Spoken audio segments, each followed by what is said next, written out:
20-year-olds living on their own, graduating from college and starting a family are perhaps their toughest challenges. But for one 20-year-old, learning that he had ALS was far tougher than any game of baseball he had ever imagined. Please welcome Wade Simoneaux to the show this morning. You met his girlfriend Michelle Marks a little earlier. Good morning. At 20 years old, you know everything, you're invincible, and the world is at your feet. Life was pretty fun for you, wasn't it? Sometimes. Sometimes? Yeah, you were playing baseball, a game you loved. And then things started to change. What were the first symptoms that he started to notice? My right hand was really weak. And for anybody who's in sports, a lot of times you can attribute that. You think maybe you injured your right hand somewhat, and then when did you know that it had nothing to do with playing baseball? It kept getting worse over a year or so. Kept getting worse? No, see it was special. Yeah. It was just getting worse, yeah. And he went to see a specialist too. Finally diagnosed. Did you have any idea, Michelle, what it could have been? I wasn't with him then. I didn't know him then. Yeah. So. And so you knew he had ALS when you met him? Yes. And did you know what that meant? No. I looked it up. I went and researched it. So I didn't know. I'd always heard Lou Gehrig's disease. I never even heard ALS. Yeah. And I didn't know anything about it. And when you read a lot about it, it can be pretty scary. Yeah. But yet you chose to stay in this relationship. Yeah. Did that surprise you, Wade? Very much. Why did you choose to stay in this relationship knowing what's before you?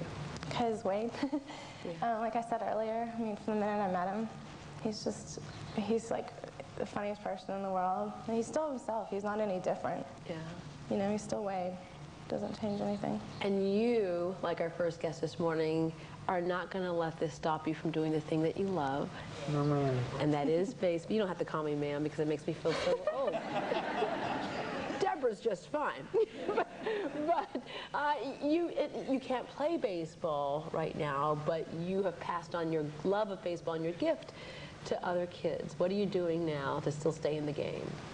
I'm coaching pitchers at St. Thomas. You're coaching at St. Thomas? The pitchers. Yeah. What's it like to still be in there? I love it. Yeah. It's so much fun. Because in the beginning, anytime you get this type of diagnosis, for a lot of people, it is this thing of giving up. Did it take you a while to decide to get back out there? No. You just knew right away? Yeah. Well, in our audience this morning is Dr. Apple, and you are a specialist in this disease here. And you have said that the thing that strikes you is that it's almost like the nice people's disease. What did you mean by that? Well, I think your first two guests are wonderful examples of this.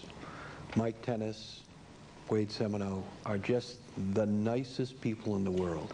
They're tough, they're courageous, and despite what the rest of us might find as a lot of hassle and difficulty, these guys have put their life together and are moving on and are living in ways that all of us admire. Yeah.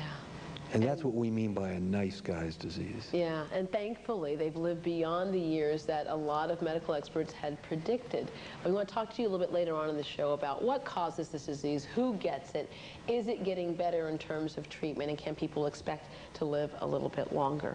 All right, next. At first, doctors said her disease could not be ALS. They were wrong. Her story when we come back.